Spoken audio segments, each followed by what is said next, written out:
देखो, ये वाला सब्जेक्ट क्यों स्टार्ट कर रहे हैं? क्योंकि ये सब्जेक्ट आपका बेस सब्जेक्ट है पूरे इंजीनियरिंग का। क्यों? क्योंकि जितने भी सब्जेक्ट्स आप पढ़ोगे, लेटर सपोज आप सोम पढ़ते हो, वहां पे फोर्सेस का कंसेप्ट आता है, वहां आप कंफ्यूज होते हो।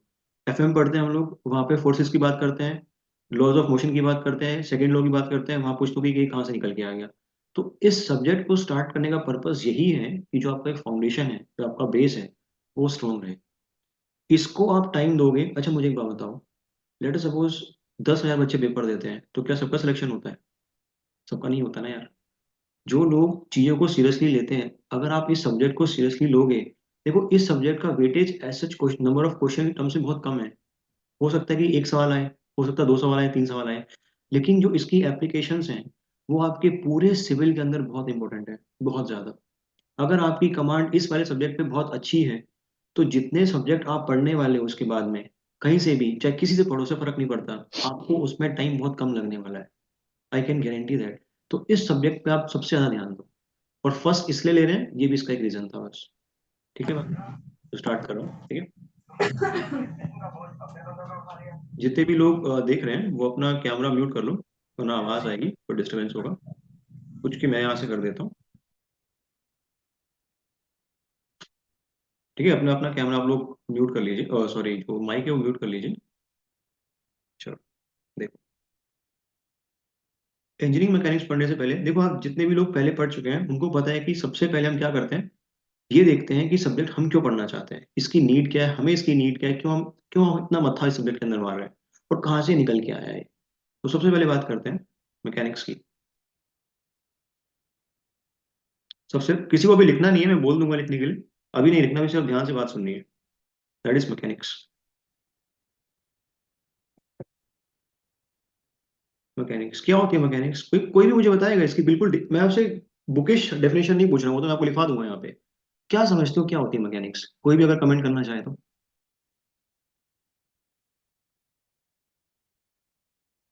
क्या होती है मैकेनिक्स? कुछ ऐसा लगता है कि कुछ साइंस होगी फिजिक्स की। हाँ यार।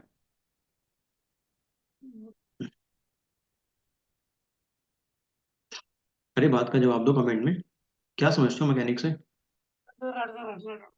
डील्स विद फोर्सेज एंड, देखो, मैकेनिक्स कुछ भी नहीं है, साइंस है जो किससे डील करती है, जो फोर्सेस से डील करती है। ये फोर्सेस क्या करते हैं?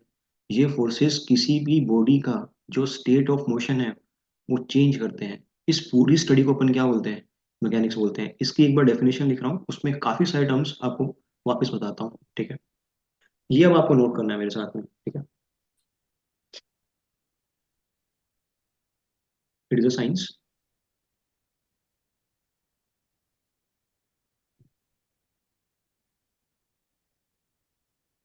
It is a science that deals with, that deals with state of rest, state of rest और और motion of any body, under the action of, under the action of forces, under the action of forces। देखो ध्यान से समझोगा क्या बोल रहा mechanics है। It is the science which deals with the state of rest और motion of any body under the action of forces. देखो, सबसे पहले टर्म इसमें क्या दिखाई दे रहा है यहाँ पे? साइंस। साइंस क्या होती है? सर मैं तो साइंस ही नहीं पता, बस सुने हैं कि साइंस होती है कुछ। साइंस होती है लॉज ऑफ नेचर। जैसे आपने सुना होगा vector law, Newton's law, Einstein's law. तो जितनी भी चीजें आपके नेचर में एग्जिस्ट करती हैं, जितनी भी चीजें, उन सबको आपने लॉ के फॉर्म में एक लॉ बना दिया, कहाँ डाल दिया उसको? साइंस में डाल दिया, ठीक है। एंड नाउ जो ये मैकेनिक्स है, इसको भी कंप्लीटली क्लासीफाई नहीं किया मैंने, क्योंकि अभी कर भी नहीं सकते इसको क्लासीफाई। देखो, इसको क्लासीफाई कैसे कर सकते हैं? It can be further classified as, ये बिल्कुल बेसिक डेफिनेशन है, क्योंकि आपके माइंड में पिक्चर क्लियर होनी चाहिए कि कहाँ से चीजें निकल के आ रही हैं। कैसे क्लासीफाई करते हैं इसको? First, rigid body mechanics, rigid body mechanics. और दूसरा क्या है? कोई बताएगा दूसरा क्या होगा यहाँ पे? एनीवन? एक तो रिजिड बॉडी मैकेनिक्स है, दूसरा क्या हो सकता है? That is deformable body mechanics. Deformable, deformable body mechanics. आप लोगों ने एक, आई डोंट नो कि पढ़ा है कि नहीं, एक सब्जेक्ट आपने सुना होगा, सोम, पढ़ा आप लोगों ने? Strength of material. सोम, तो सोम जब आप डील करते हो, उसके अंदर कौन सी बॉडी से डील करते हो आप? डिफॉर्मेबल बॉडीज क्या होती हैं, अभी 5 मिनट रुको, सब समझ में आएगा। प्लस एक और सब्जेक्ट आपने डील किया है, कौन सा डील किया हुआ है? एफएम। एफएम आप लोगों ने डील किया हुआ है, फ्लूइड मैकेनिक्स। ठीक है। अब ध्यान दो, जो ये मैकेनिक्स है, आपने इसको दो पार्ट में क्लासीफाई कर रखा है। पहली कौन सी बॉडी है? Rigid body mechanics. और दूसरा कौन सा है? Deformable body mechanics. सबसे पहले बात करता हूँ, सबसे पहले बात करते हैं, ये डिफॉर्मेबल बॉडी डिफॉर्मेबल बॉडी क्या होता है, फिर मैकेनिक्स का तो समझ लेंगे। बात ध्यान से सुनो, शायद मैंने आपको एफएम के अंदर बता रखा है, फिर भी जो लोग नए आए हैं, बिल्कुल अपने कान दिमाग बिल्कुल खोल के सुनो क्या चीज होती है ये। देखो, लेट अस सपोज आपके पास कोई भी एक बॉडी है। अच्छा, मेरी स्पीड आप लोगों को तेज तो नहीं लग रही? जो समझाने की स्पीड है वो तेज तो नहीं है? सही है? ठीक है। लेट अस सपोज कोई भी आपके पास एक बॉडी है, फर्क नहीं पड़ता वो किस शेप की है, कोई भी हो सकती है, कोई भी एक बॉडी ले लो। मैं ये नहीं बोल रहा हूँ कि अभी ये डिफॉर्मेबल है या रिजिड है, मैंने बस एक सिंपल सी बॉडी ली है, ठीक है। उसके बाद उस बॉडी के अंदर, लेट सपोज मैंने 2 पॉइंट्स लिए, 2 points I have taken inside the body, और you can take 2 points on the body, inside the body, it doesn't matter यार। ठीक है, तो आपने लेट सपोज एक ए पॉइंट लिया, ठीक, और एक आपने लिया बी पॉइंट। इस बॉडी पे आपने एक फोर्स लगाया। अभी के लिए मैं आपको बताऊंगा, मैं आपको एग्जैक्ट बताऊंगा कि आज ही की क्लास में कि फोर्स क्या होता है। बट अभी के लिए मान रहा हूं कि आपने ये फोर्स नाम की टर्म सुन रखी है, और ये क्या करती है थोड़ा बहुत इसका आइडिया आपको है। आपने इस पे फोर्स लगाया, ठीक है बात। तो फोर्स लगाने के बाद, फोर्स लगाने के बाद बॉडी पे जो इफेक्ट आया उसको ड्रॉ कर रहा हूँ। लेट अस सपोज ये इफेक्ट आया फोर्स लगाने के बाद, पॉइंट ए यहाँ पे है, ठीक, और पॉइंट बी यहाँ पे है। मुझे जरा बताना, जब आपने फोर्स इस बॉडी पे अप्लाई किया, तो जो लेंथ ए बी की थी फोर्स लगाने के बाद, वो सेम है या डिफरेंट है? डिफरेंट हो गई लेंथ। तो क्या मैं बोल सकता हूं कि पॉइंट्स का आपस में रिलेटिव मूवमेंट हुआ है? फोर्स लगाने पे पॉइंट्स का आपस में रिलेटिव मूवमेंट हुआ, ये चीज बोल सकता हूँ। वो बॉडीज, अब ध्यान से बात समझो, वो बॉडीज जिसमें फोर्स लगाने के बाद इंटरनल मूवमेंट हो, कहने का मतलब आपने सुना होगा, चाहे उनके अंदर एलोंगेशन हो, फोर्स लगाने के बाद अगर टेंसाइल फोर्स लगाओगे तो एलोंगेशन आएगी, और अगर कंप्रेसिव फोर्स लगाओगे तो क्या निकल के आएगी? कॉन्ट्रैक्शन निकल के आएगी। अगर आपको ऐसा देखने को मिले, तो वो बॉडीज क्या कहलाएंगी? वो बॉडीज कहलाएंगी डिफॉर्मेबल बॉडीज। ठीक है बात? अब ध्यान से बात समझो, इधर आते हैं रिजिड बॉडीज पे। अच्छा, आपने, जिन लोगों ने एफएम पढ़ा है मुझसे, मैंने आपको एक बात बताई थी ना, कि लेट अस सपोज कोई भी मेरे पास एक फ्लूइड पार्टिकल है, ये मेरा एक फ्लूइड पार्टिकल है ए, ठीक है। इस फ्लूइड पार्टिकल के ऊपर अगर मैं एक टेंजेंशियल फोर्स लगाऊं, तो इसकी डिफॉर्मेशन होती है। याद है आपको, इसकी डिफॉर्मेशन होती है। इसी डिफॉर्मेशन को अपन क्या बोलते हैं? मूवमेंट ऑफ फ्लूइड, है ना।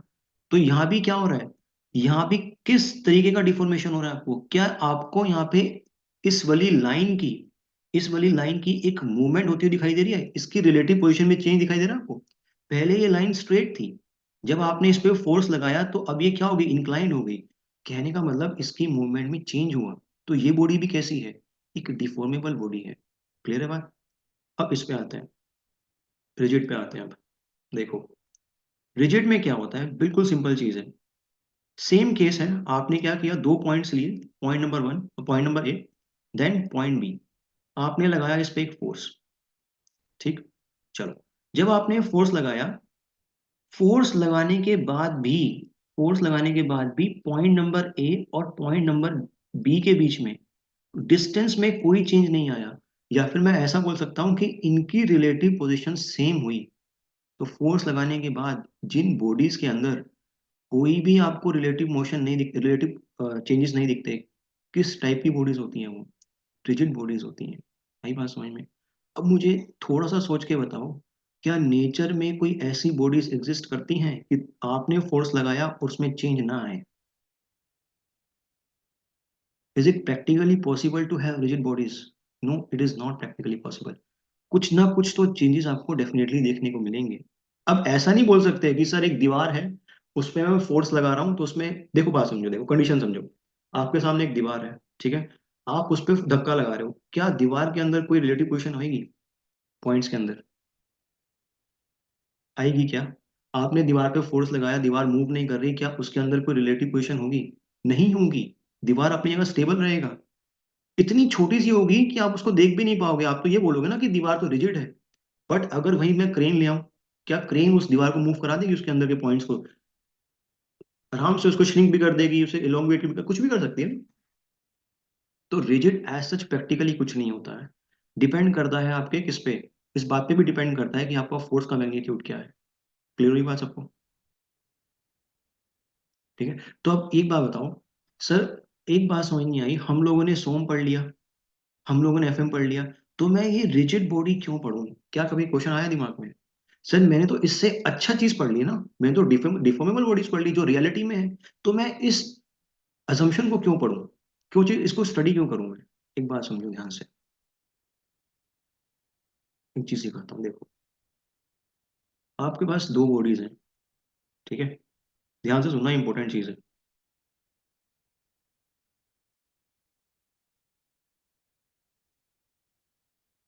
आपके पास दो बॉडीज हैं, ठीक है, आपने इन दोनों बॉडीज पे सेम अमाउंट का क्या लगाया? सेम मैग्नीट्यूड का फोर्स लगाया, एफ। इस पे भी एफ लगाया, इस पे भी एफ लगाया। जब आपने फोर्स लगाया तो इस वाली बॉडी ने कुछ इस तरीके से इलोंगेशन शो किया, ये बॉडी ए थी, इस वाली बॉडी ने कुछ इलोंगेशन इस तरीके से शो किया। क्लियर हुआ? मुझे जरा बताना, सेम मैग्नीट्यूड का फोर्स लगाने पे क्या दोनों बॉडीज ने जो इफेक्ट था उसको सेम दिखाया क्या अपने ऊपर? क्या सेम इलोंगेशन हुई है? क्या सेम इलोंगेशन हुई है? लेट अस सपोज ये वाली बॉडी की इलोंगेशन कम है और ये बॉडी बॉडी की क्या है, इलोंगेशन ज्यादा है। अगर मैं ये ऐसा क्यों हुआ? ऐसा क्यों हुआ कि एक ने अलग इलोंगेशन दिखाई और दूसरी ने अलग इलोंगेशन दिखाई सेम फोर्सेस पे? कोई मुझे बता सकता है ऐसा कैसे हो गया? आपने फोर्स का मैग्नीट्यूड तो सेम रखा, लेकिन स्टिल उसके बाद अलग अलग बॉडीज ने अलग अलग इलोंगेशन क्यों दिखाई होगी? कोई भी बता सकता है मेरे को इसका रीजन क्या हो सकता है? बहुत बढ़िया फला, दोनों का मटेरियल क्या है, डिफरेंट है। और रिजिड बॉडी अजम्पशन अगर मैं ले लूं तो क्या मेरा मटेरियल से कोई रिश्ता नाता रहेगा?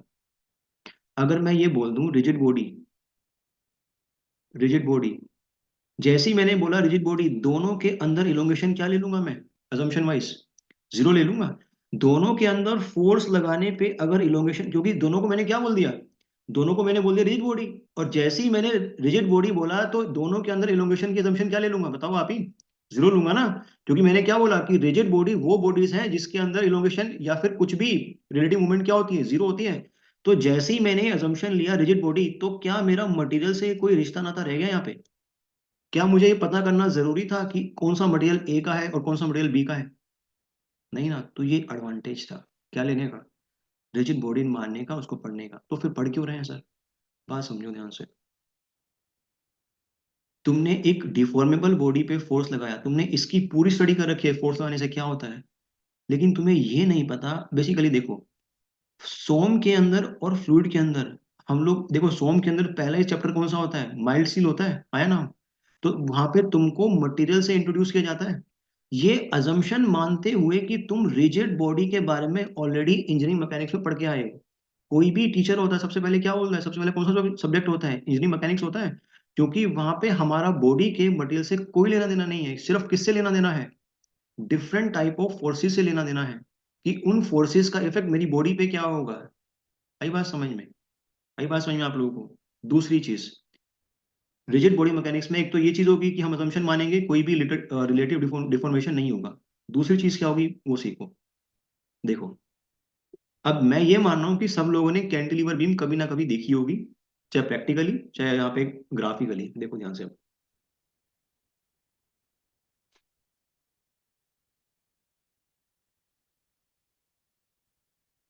लेट सपोज मेरे पास एक कैंटिलीवर बीम है, ठीक है,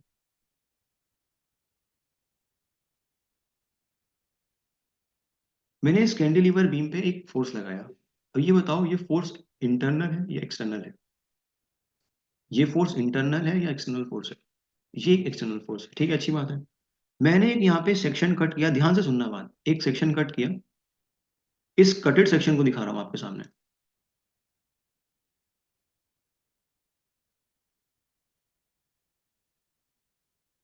ठीक है, जरा बताना क्या ये वाला पार्ट इक्विलिब्रियम के अंदर है?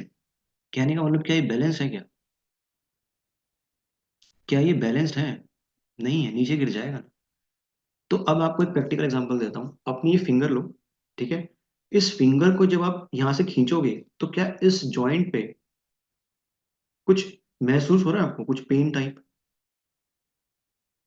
जब आप इस फिंगर को यहाँ से पुल करोगे, एक फोर्स लगाओगे टेंसाइल, तो क्या इस वाले जॉइंट पे कुछ फील हो रहा है पेन टाइप? क्यों फील हो रहा है? क्योंकि आपकी बॉडी क्या जनरेट कर रही है, उस फोर्स के लिए रेजिस्टेंस जनरेट कर रही है। तो ऐसे ही सारे मटेरियल्स के अंदर होता है, जब भी आप एक लगाते हो एक्सटर्नल फोर्स तो एक इंटरनल फोर्स जनरेट होता है। जनरेट होता है, कितनी मैग्नीट्यूड का? क्योंकि बॉडी को इक्विलिब्रियम में रखना है तो उसका जो मैग्नीट्यूड होगा वो भी क्या होगा, सेम होगा। क्या अब ये चीज इक्विलिब्रियम के अंदर है? बताओ मेरे को। बिल्कुल है। तो तुमने स्ट्रेंथ ऑफ मटेरियल में कौन सा वाला फोर्स पिक्चर में लिया, कौन सा वाला इंपॉर्टेंट था? ये वाला फोर्स इंपॉर्टेंट था, ये वाला फोर्स इंपॉर्टेंट था? तुमने स्ट्रेस लिखा होगा जब सोम के अंदर, तो क्या लिखा था? Internal force per unit area. हमें ये वाला फोर्स, इंटरनल फोर्स, इस चैप्टर में नहीं पढ़ना। हमें किस फोर्स से डील करना है? हमें सिर्फ और सिर्फ एक्सटर्नल फोर्सेस से डील करना है। क्लियर हुई बात सबको? दो अजम्पशन, दो चीजें हैं क्या? जो हम बॉडी डिस्कस करेंगे इस पूरे सब्जेक्ट में, वो कैसी बॉडी होगी? वो एक रिजिड बॉडी होगी। दूसरी चीज, जो फोर्सेस हम लोग कंसिडर करेंगे वो कौन से फोर्सेस होंगे? वो एक्सटर्नल फोर्सेस होंगे। अब एक बात बताओ, जब मैं इंटरनल फोर्सेस की बात ही नहीं कर रहा तो क्या स्ट्रेस आएगा? जब मैं इलोंगेशन की बात ही नहीं कर रहा तो क्या कोई स्ट्रेन आएगा? तो इस पूरे सब्जेक्ट के अंदर क्या स्ट्रेस स्ट्रेन की कहीं बात होगी? कहीं बात नहीं होगी। इतनी बात सबको क्लियर है? बताओ मेरे को। चलो, तो जो डेफिनेशन है, क्या डेफिनेशन थी कंप्लीट मैकेनिक्स की? It is the science that deals with the state of rest और मोशन ऑफ। अब यहाँ पे एनी बॉडी की बजाय कौन सी बॉडी आ जाएगी? खुद ही बताओ। रिजिड बॉडी आ जाएगी। Rigid body. और यहाँ पे अंडर द एक्शन ऑफ क्या आ जाएगा? Which forces? External forces. तो अगर मैं इस तरीके से इसको बताऊंगा, it is a science that deals with the state of rest और motion of rigid body under the action of external forces, तो इस मैकेनिक्स के आगे क्या लग जाएगा? Engineering mechanics. सबको क्लियर हुआ? तो इंजीनियरिंग मैकेनिक्स में हम लोग किस बॉडी को डील करेंगे? रिजिड बॉडी को। किस फोर्स को डील करेंगे? एक्सटर्नल फोर्स को। क्या ये कहानी क्लियर है एकदम? कोई दिक्कत है इसमें किसी को?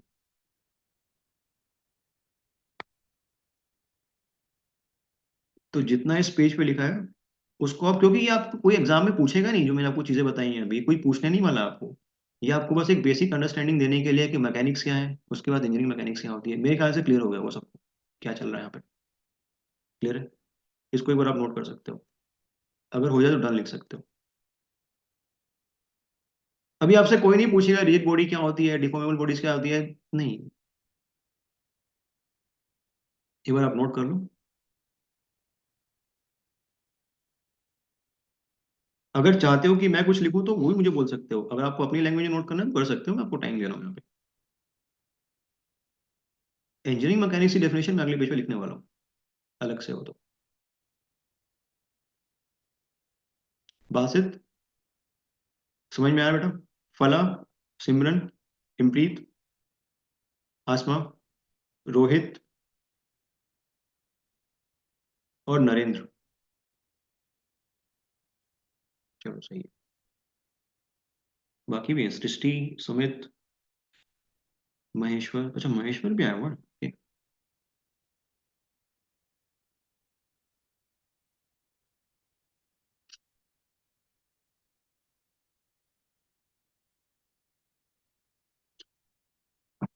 आ गया समझ में? चलो बढ़िया है। चलो आगे, डन। डेफिनेशन लिख दूं?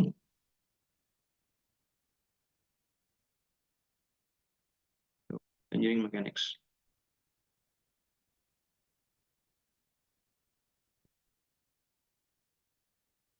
जो राइटिंग है उसके लिए माइंड मत करना। जो पुराने स्टूडेंट्स हैं उनको पता है मैं अच्छा लिखता हूँ, बट अभी ठंड में हाथ नहीं चल रहे हैं मेरे। ठंड बहुत हो रही है। कहना सर अच्छा लिखते हो, it is the science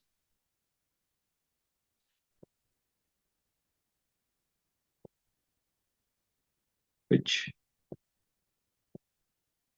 deals with the the state of rest or motion a rigid body। अब यहाँ पे स्पेसिफिक हो जाएंगी चीजें। of a rigid body under the action of under the action of which forces, external forces,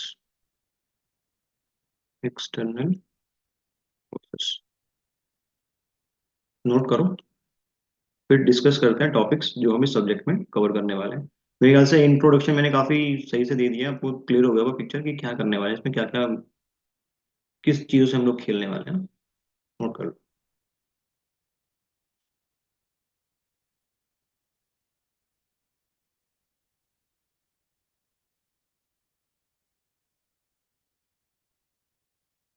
अच्छा Sumit, writing बहुत ही खराब लग रही है क्या?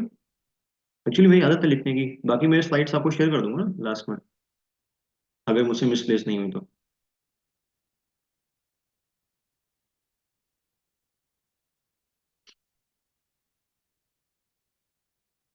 नोट कर लिया आप लोगों ने? देखो उसमें फर्स्ट टॉपिक क्या है, दैट इज बेसिक्स। बेसिक्स में हम लोग क्या कवर करेंगे? वेक्टर्स, जिसमें लगभग आधे से ज्यादा सिविल इंजीनियर बहुत परेशान रहते हैं क्योंकि ट्वेल्थ में पढ़ के नहीं आते बेचारे। Next we have system of forces, system of forces. Next equilibrium, use तो बहुत बार किया है, बहुत बहुत बार किया है इसको यूज। नेक्स्ट काइनेमेटिक्स, काइनेमेटिक्स इसमें सब आ जाएगा आपका ना, जितने भी टाइप के मोशन होते हैं, सर्कुलर हो गया तो परेशान नहीं होना उसमें। Next is Newton's law of motion, Newton's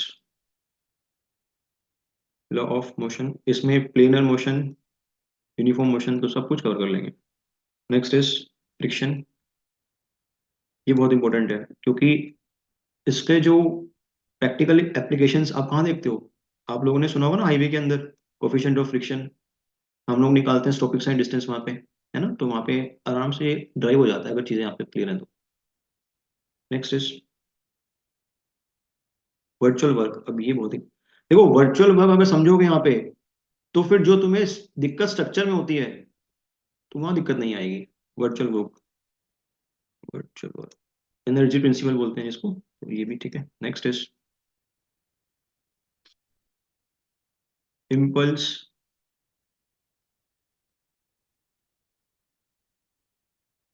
momentum,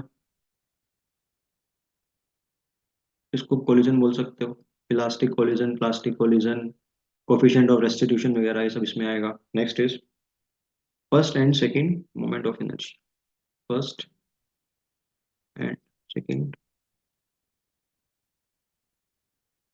moment of, area बोल लो या इनर्शिया बोल लो, डिपेंड करता है कि हम मास को कंसिडर कर रहे हैं या एरिया को।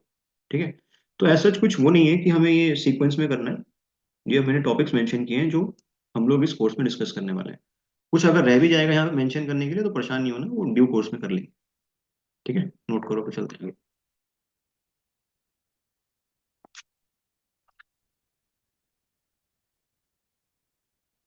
अच्छा आप लोग को एक बात पता है, जो मैकेनिक्स है जैसे तो बहुत टाइप्स की है।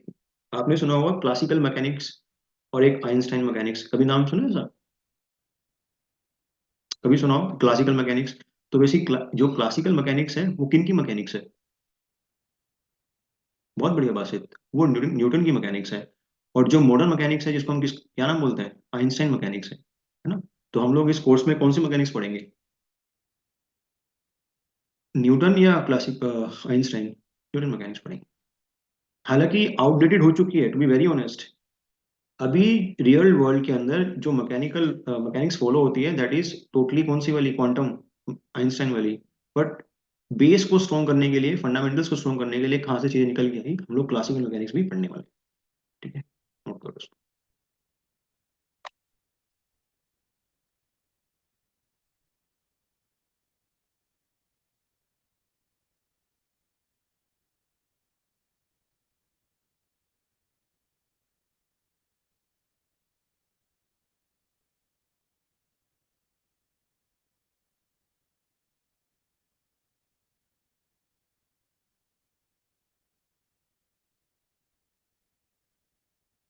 डन।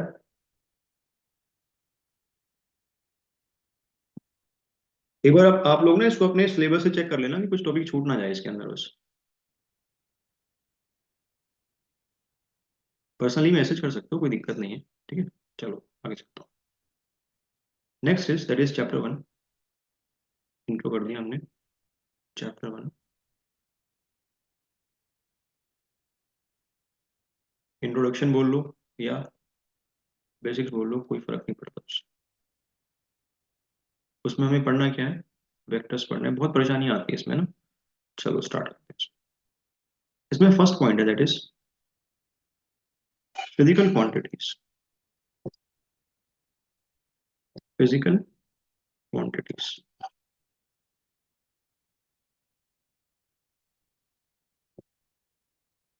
फिजिकल क्वांटिटीज दो टाइप की होती है। कौन कौन सी होती है? कोई नाम बताएगा? बहुत सिंपल है, बिल्कुल बेसिक फिजिक्स पूछ रहा हूँ आपसे। फिजिकल क्वांटिटीज दो टाइप की होती है, कौन कौन सी? स्केलर और वेक्टर। ठीक है, अब ध्यान से सुनो, ये तो हर कोई आपको बताएगा। मुझे एक बात बताओ, लेटर सपोज मैं महेश्वर से उसका वेट पूछूं या मास पूछूं। उसने बोला सर मेरा जो मास है, वो मान लो आप, या वेट है वो 70, क्या बोलते हैं वेट को, 70 kg या न्यूटन, क्या बोलूं? 70 kg बोलूं? 70 kg वेट होगा बासित? नहीं तो मास होगा ना 70 kg, तो हम लोग गलत बोलते हैं ना कि हमारा वेट 70 kg है। हाँ कि ना? चलो ठीक है, छोड़ो। तो अगर मान लो महेश्वर से पूछा जाए कि इसका वेट कितना है, ये बोले 70 kg है, तो मुझे एक बात बताओ, क्या 70 kg इसका बोलना सफिशिएंट है कि ये 70 kg बोले, मुझे समझ में आ जाए इसका मास है ये? या कुछ और चीज की रिक्वायरमेंट है मुझे? जैसे मान लो, लेट सपोज, ध्यान से सुनो, ये मेरे पास एक पेन है, देख पा रहे हो इसको?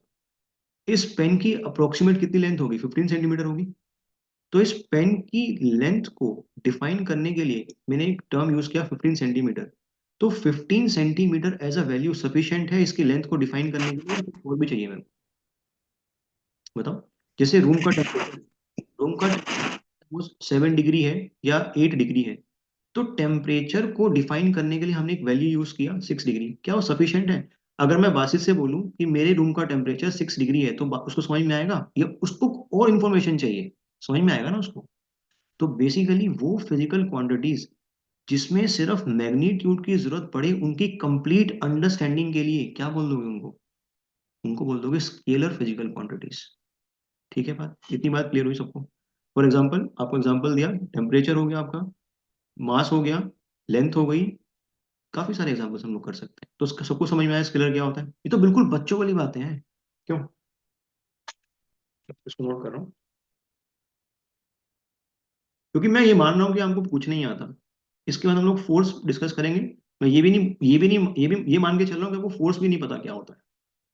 चलो, these are the these are the physical quantities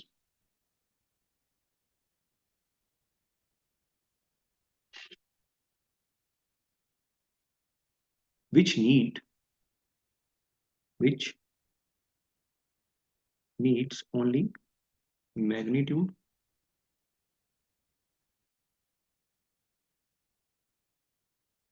and an appropriate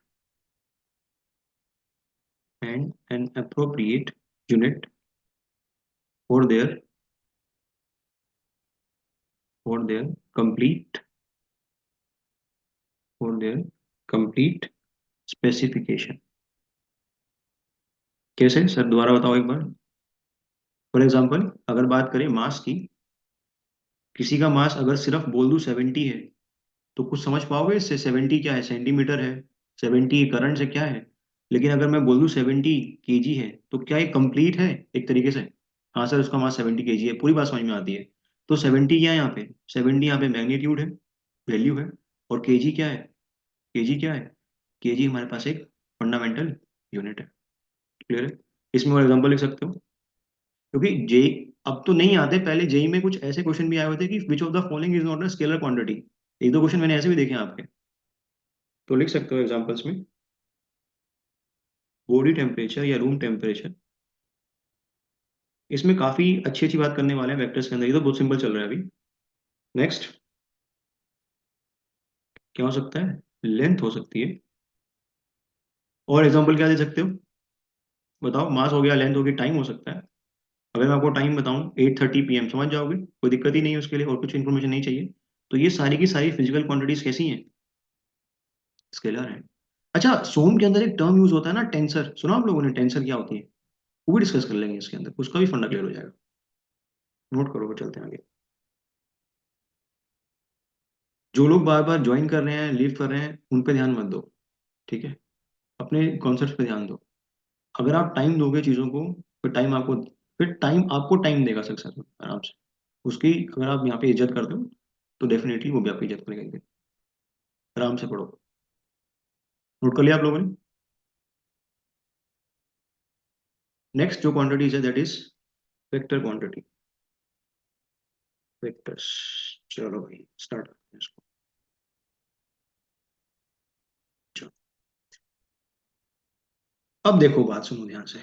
मान लो यहाँ पे मेरे पास एक गाड़ी है, छोटी सी गाड़ी है, गरीब आदमी हूं मैं, ठीक? ये गाड़ी चल रही है इस डायरेक्शन में। हम्म? अगर लेट अस सपोज मैंने बासित से पूछा कि इस गाड़ी पे मैंने 4 किलो न्यूटन का फोर्स लगाया। क्या किया? मैंने इस गाड़ी पे एक फोर्स लगाया, ये तो डायरेक्शन इसकी मूवमेंट की है, 4 किलो न्यूटन का। तो सबसे पहले में से वो क्या पूछेगा? क्या पूरी क्या सिर्फ इतनी इंफॉर्मेशन लेने के बाद क्या वो इस गाड़ी पे फोर्स लगा सकता है?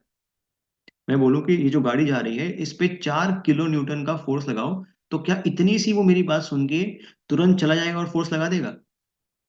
नहीं लगा पाएगा ना। क्यों? क्या दिक्कत है? क्या दिक्कत है? दिक्कत क्या है? क्या उसको कंप्लीट इंफॉर्मेशन मिली? नहीं मिली ना। तो क्या मिसिंग है इसके अंदर? डायरेक्शन मिसिंग है। अगर मैं उसको बोल दूं कि बासित 4 किलो न्यूटन का जो फोर्स है, वो आप गाड़ी के पीछे से लगाओ यहाँ पे, तो क्या अब इंफॉर्मेशन कंप्लीट है? अब तो कंप्लीट है ना। अगर मैं बोलूं कि आप गाड़ी के पीछे से इस तरीके से फोर्स लगाओ, तो कंप्लीट है, क्या दिक्कत है? बट ध्यान से बात समझो। अगर मैं उसको बोलूं कि आप गाड़ी के पीछे से नहीं, गाड़ी को फ्रंट की तरफ से, ऐसे मेरा कहने का मतलब था 4 kilo newton in the direction, और इस बार इसने लगाया 4 kilo newton just opposite to the direction. तो क्या डायरेक्शन के चेंज होने से कोई फर्क पड़ता है क्या गाड़ी के ऊपर? क्या फोर्स की जो डायरेक्शन है, उसको चेंज होने से क्या गाड़ी पे कोई फर्क पड़ता है? ये फर्क पड़ता है ना यार। अगर बासित गाड़ी के पीछे से फोर्स लगाएगा, तो गाड़ी पे इफेक्ट कैसा आएगा? उसकी जो वेलोसिटी है, वो और तेज हो जाएगी, एक्सेलेरेट करेगी गाड़ी। बट अगर वो फोर्स को फ्रंट साइड से लगाता है, तो वो गाड़ी एक्सेलरेट होने की बजाय क्या कर जाएगी? रिटार्ड करेगी। तो कहने का मतलब है, इस क्वांटिटी को समझने के लिए मैग्नीट्यूड यूनिट के साथ साथ क्या चाहिए? डायरेक्शन भी चाहिए। क्यों? क्योंकि जैसे ही आप डायरेक्शन अलग कर रहे हो, इफेक्ट सेम हो जा रहा है या डिफरेंट हो जा रहा है? इफेक्ट डिफरेंट हो जा रहा है। तो वो फिजिकल क्वांटिटीज जिसको समझने के लिए, जिनकी पूरी अंडरस्टैंडिंग करने के लिए आपको magnitude as well as direction की जरूरत पड़े। क्यों? क्योंकि डायरेक्शन इफेक्ट चेंज कर देगी ना। जैसे मान लो, एक बार ध्यान दो, देखो इस पेन को, देखो, देख पा रहे हो? ये मैंने यहां से पकड़ा हुआ है, देख पा रहे हो आप लोग? पेन देख पा रहे हो? ठीक है। अगर मैं एक फोर्स यहाँ पे लगाऊं इस वाले पॉइंट पे, क्या ये पेन रोटेट करेगा? क्या ये पेन रोटेट करेगा? अगर मैं सेम मैग्नीट्यूड का फोर्स, इसकी जस्ट मैंने डायरेक्शन चेंज की और यहां लगाया, अब ये मत बोल देना सर ये डायरेक्शन और ये डायरेक्शन डिफरेंट, सेम डिफरेंट है, सॉरी सेम है डिफरेंट है ये। अगर मैं इसका यहां पे कर दूं तो क्या इफेक्ट चेंज हो जाएगा? क्या इफेक्ट चेंज होगा? अरे बिल्कुल चेंज होगा ना। तो बात समझ में आई? तो वो फिजिकल क्वांटिटीज जिनको डिफाइन करने के लिए आपको मैग्नीट्यूड और डायरेक्शन दोनों की जरूरत पड़े, जैसे फोर्स हो गया, जैसे वेलोसिटी होगी, जैसे डिस्प्लेसमेंट होगी, जैसे मोमेंटम हो गया, और जैसे एक्सेलरेशन हो गया, इन सारी फिजिकल क्वांटिटीज को क्या बोलते हैं? क्या बोलते हैं इन सबको? वेक्टर्स बोलते हैं। अगर तुमसे ऐसा कोई बोले ना कि जिसके पास सिर्फ मैग्नीट्यूड हो, अब ध्यान से बात समझना, बहुत अब यहाँ पे बहुत इंपॉर्टेंट चीज है, जिसके पास मैग्नीट्यूड हो, यहाँ पे फोकस रखना, और जिसके पास डायरेक्शन हो, क्या मैं उसको वेक्टर बोल सकता हूँ? क्या मैं उसको वेक्टर बोल सकता हूँ? जिसके पास मैग्नीट्यूड है, जिसके पास डायरेक्शन है, क्या मैं उसको वेक्टर बोल सकता हूँ? ये चीज सही है कि नहीं? सर आपने तो बताया अभी। चलो ठीक है, मान ली मेरी बात। अब ध्यान से बात समझो, अब बहुत प्यार से सुनो, ये बहुत इंपॉर्टेंट चीज है। लेट अस सपोज, देखो ध्यान से बात, मैं ऐसा मान रहा हूं कि कभी ना कभी तुमने थोड़ा बहुत फ्लूइड में पढ़ा होगा कि डिस्चार्ज क्या होता है। लेट अस सपोज यहां से डिस्चार्ज जा रहा है 50 मीटर क्यूब पर सेकेंड, यहां से डिस्चार्ज जा रहा है कितना? 60 मीटर क्यूब पर सेकेंड। ठीक है, बात बात मानते हो? ये इस डायरेक्शन में है, दोनों की डायरेक्शन अलग अलग है। यहां पे जरा बताना कितना Q3 हो जाएगा डिस्चार्ज? कोई भी बताएगा? कोई भी बताएगा? कितना होगा Q3 इस पाइप के अंदर? अरे सिंपल है, इसमें इतना क्या सोच रहे हो? यहां से 50 आ रहा है, यहां से 60 आ रहा है, तो Q3 कितना हो जाएगा इस वाले पाइप में? 110 हो जाएगा। इसमें इतना भी परेशान हो गए? चलो ठीक है, एक एग्जांपल और देता हूँ, डिस्चार्ज का नहीं समझ में आता, कभी ना कोई करंट पड़ा होगा, कभी ना कभी सुना होगा, ठीक है? मान लो इस वाली वायर में से कुछ 2 यूनिट्स का करंट जा रहा है, इस वाली वायर में से 3 यूनिट करंट जा रहा है, दोनों की डायरेक्शन अलग है। तो यहाँ पे जो टोटल करंट है कितना हो जाएगा? 2 + 3 5 हो जाएगा। चलो, क्या हमने यहाँ पे डिस्चार्ज को एक डायरेक्शन दी? क्या हमने यहाँ पे डिस्चार्ज को डायरेक्शन दी? आया ना? ऐसा किया कि नहीं किया? तो यहाँ पे डिस्चार्ज के पास मैग्नीट्यूड भी है और क्या है, डायरेक्शन भी है, तो क्या डिस्चार्ज एक वेक्टर हो गया क्या? बताना जरा। डिस्चार्ज के पास मैग्नीट्यूड भी है, डिस्चार्ज के पास डायरेक्शन भी है, तो क्या डिस्चार्ज एक वेक्टर हो गया? करंट के पास मैग्नीट्यूड भी है, करंट के पास क्या है, डायरेक्शन भी है, तो क्या एक वेक्टर हो गया? अभी क्लियर हो जाएंगी चीजें। चलो देखो, लेट अस सपोज, ध्यान से बात समझो,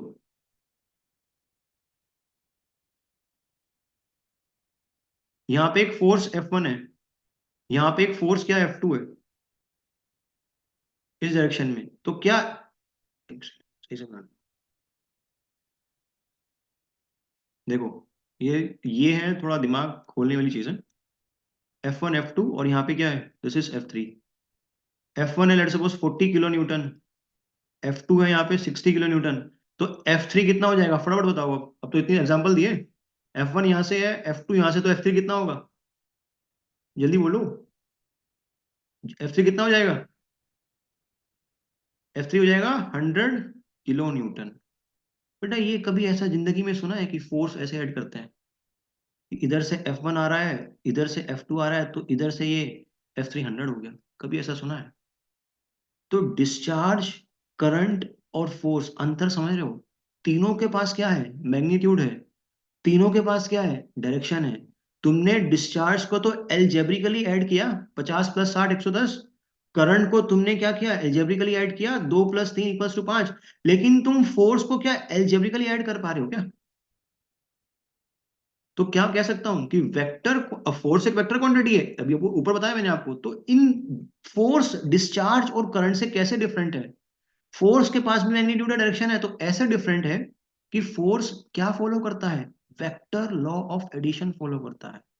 आई बात समझ में? तो अब कोई तुमसे अगर अगली बार बोल देना कि वो क्वांटिटीज जिनके पास मैग्नीट्यूड और डायरेक्शन है, क्या कोई जरूरी है वो वेक्टर होगा? कोई जरूरी नहीं है। इसमें एक टर्म और ऐड होगी, क्या? That also follows vectors law of addition. जब ये तीनों चीज मिलेंगी तब वो क्या बन जाएगा? तो वेक्टर बन जाएगा। Is it clear to everyone? Clear हो सबको? मेरे ख्याल से अच्छा पॉइंट था ये वाला, शायद डिस्चार्ज वाला ये नहीं सुना होगा आप लोगों ने, नया होगा आपके लिए, कंफर्म नया होगा ये पॉइंट। चलो, तो इसको लिख देते हैं वेक्टर्स को। समझ में आ गया ना? रिपीट तो नहीं करना कि क्यों डिस्चार्ज करंट फोर्स से अलग है। सबको क्लियर है ना? अभी वेक्टर लॉ ऑफ एडिशन ये क्या होता है ये डिस्कस नहीं किया, जस्ट आपको एक इसको ब्रीफ अच्छे से बताया डिटेल के अंदर कि अंतर क्या है इसके अंदर। ठीक है, चलो नेक्स्ट। तो इसकी क्या लिखते हैं, डेफिनेशन लिखते हैं वेक्टर्स की।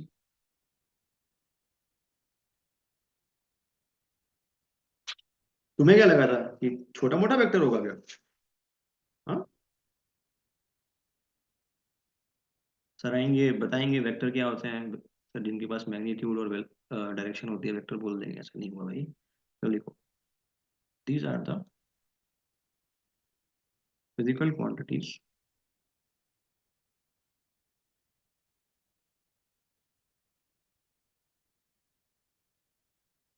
For which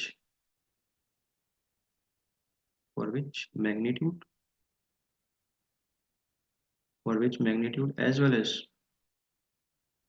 as well as specific direction, as well as specific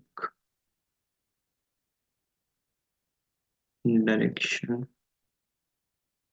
is required for their specification, for their specification, comma, provided they must follow, क्या? they must follow vector law of addition। अब complete definition है, vector law of addition. Example, force,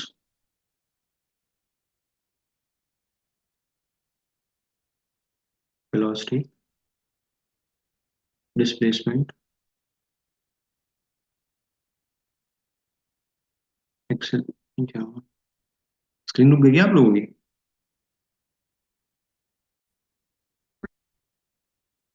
तो first physical quantity that is force. कोई भी मुझे बताएगा कि force क्या होता है?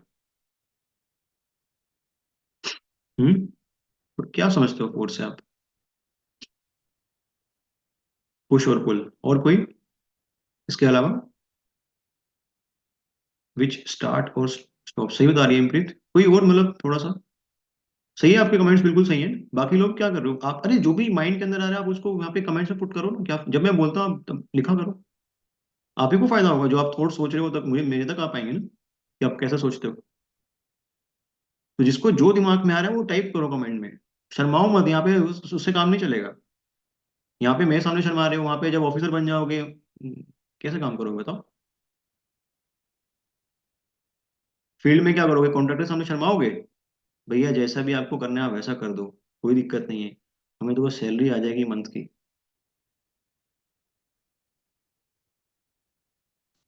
चलो देखो, फोर्स क्या होता है? Production of mass and acceleration. अच्छा ये तो मतलब डेफिनेशन नहीं है, दैट इज फॉर्मूला, पर ठीक है कोई बात नहीं। क्या मैं ऐसा बोल सकता हूँ, एक बॉडी का दूसरी बॉडी, जैसे मान लो एक बॉडी आपके पास, ठीक है, जैसे मान लो एक फिंगर है, ठीक है, फिंगर एक बॉडी है, ठीक है, और मेरे लेट्स सपोज यहाँ पे फोन रखा हो, ध्यान से सुनो। अब देखो, फिंगर एक बॉडी है, ये फोन एक दूसरा बॉडी है। तो इस बॉडी का एक्ट जो दूसरी बॉडी की पोजीशन को चेंज करने की कोशिश करे, उसको क्या बोलते हैं? फोर्स बोलते हैं। मैं दोबारा बोल रहा हूं, मैंने क्या बोला? एक बॉडी का एक्ट। अब यहाँ पे पहली बॉडी कौन सी है? मेरी फिंगर। दूसरी बॉडी कौन सी है? फोन। ठीक है, तो एक बॉडी का एक्ट जो दूसरी बॉडी की पोजीशन को चेंज करने का टेंड करे, कोशिश करे, उस एक्ट को क्या बोलते हैं?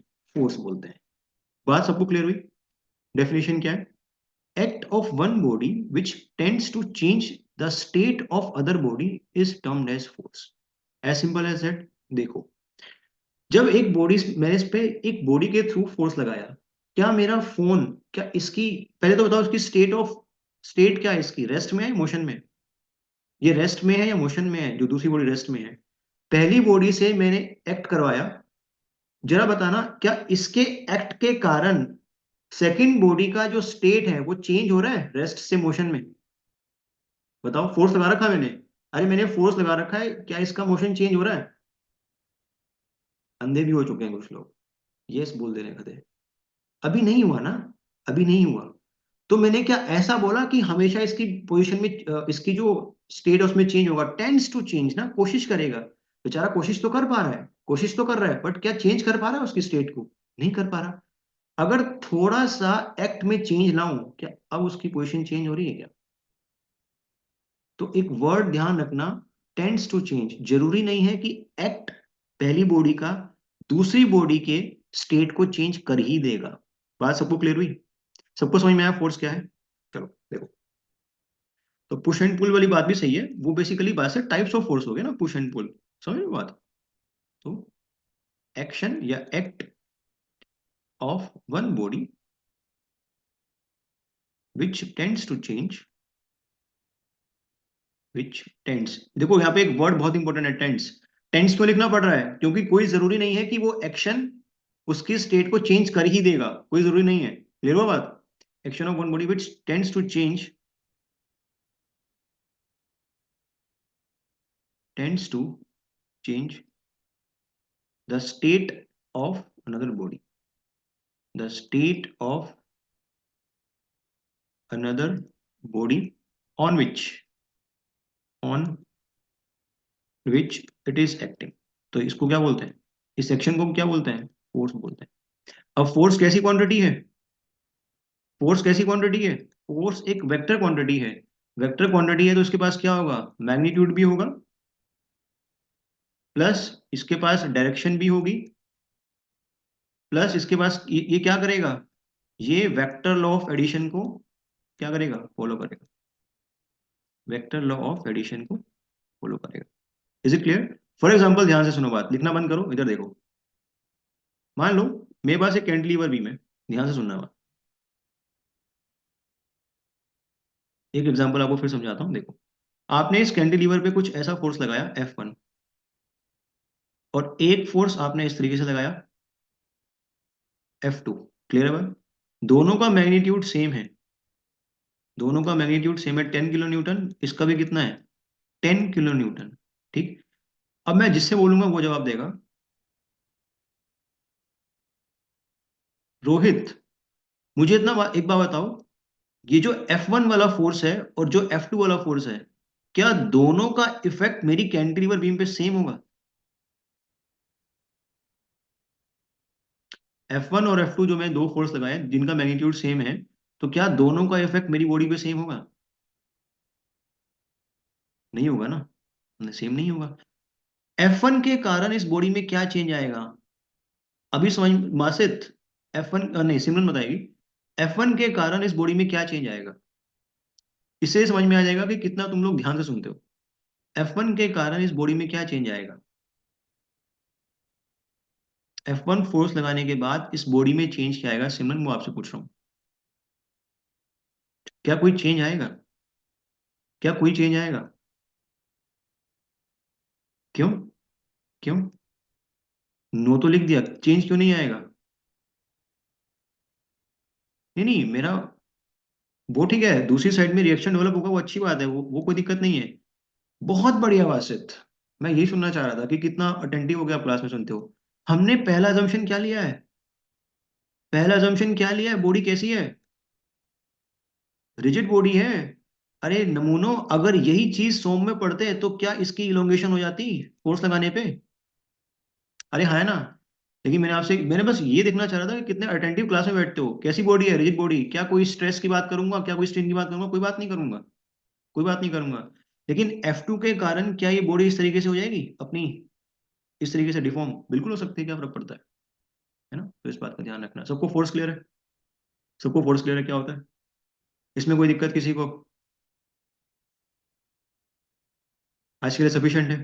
आपको बस आज एक इंट्रो दिया कि कैसे चीजें काम करने वाली हैं। ठीक है, बिल्कुल। देखो, मुझे लगता नहीं कोई शायद बोर भी हुआ होगा, मुझे नहीं लगता, ऐसा पर्सनली मैं फील करता हूँ। बिल्कुल सिंपल है मैकेनिक्स, कुछ नहीं है इसके अंदर, चुटकियों में हो जाएगा। ठीक है। तो कल मिलेंगे सेम टाइम पे 9 बजे।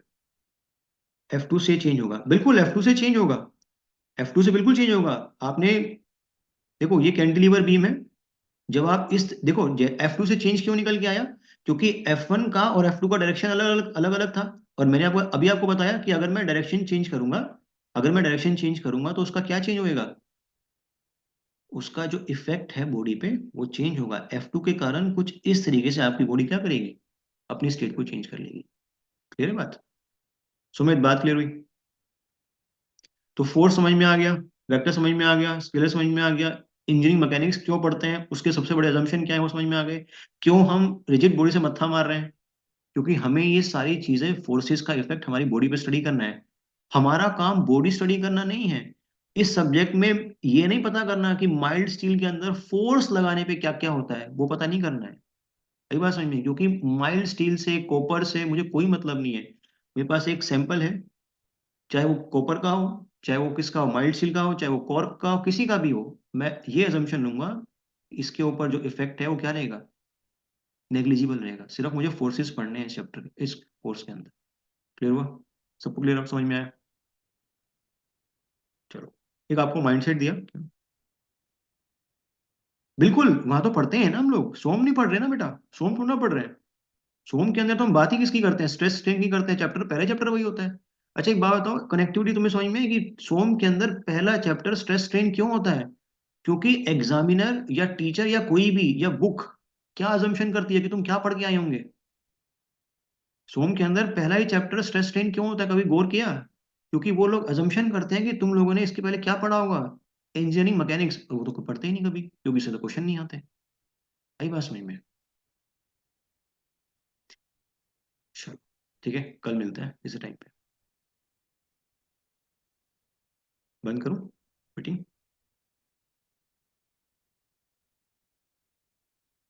ठीक है, good night everyone. I hope आप लोगों ने क्लास को एंजॉय किया होगा।